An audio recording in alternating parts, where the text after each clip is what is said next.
You and I know you about that life.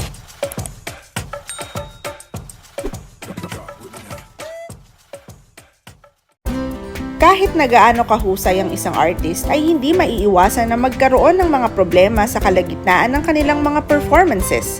At recently, sa isang hindi inaasahang pangyayari, si Sarah Geronimo ay naantala sa kanyang concert kung saan kasama niya si Bamboo sa Cebu dahil sa pag-atake ng kanyang lalamunan at pagkapaos. Pero sa kabila ng lahat, ito ay maituturing pa din na isang successful concert ng popstar royalty.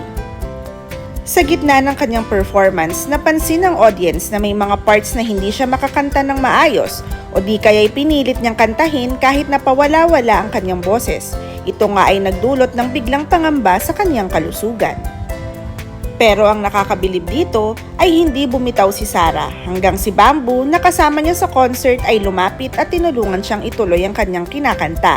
At dahil grabe ang professionalism ni Sarah, ay pinasalamatan at niloko pa niya si Bamboo na isa raw itong himalang tumulong sa kanya.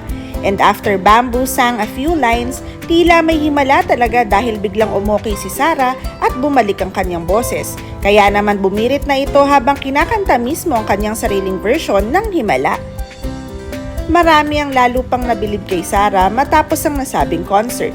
Sa halip kasi na itigil ang kanyang performance for her own safety, ay pinagpatuloy niya ang kanyang performance.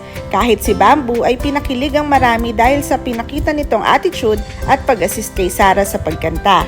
Marami ang napaiyak at hindi yun dahil sa kanyang lalamunan kundi sa tapang ni Sarah na ipagpatuloy ang nasabing concert. Sa pagtatapos ng gabi, hindi lang ang talento ng dalawang artist ang ating sinelebrate, kundi pati na rin ang kanilang tapang at dedikasyon.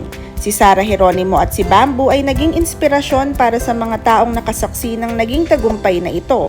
Ang pag-angat mula sa pagkabigo ay isang magandang aral sa buhay at sa industriya ng musika. Anong masasabi niya dito? Let us know through the comment section below.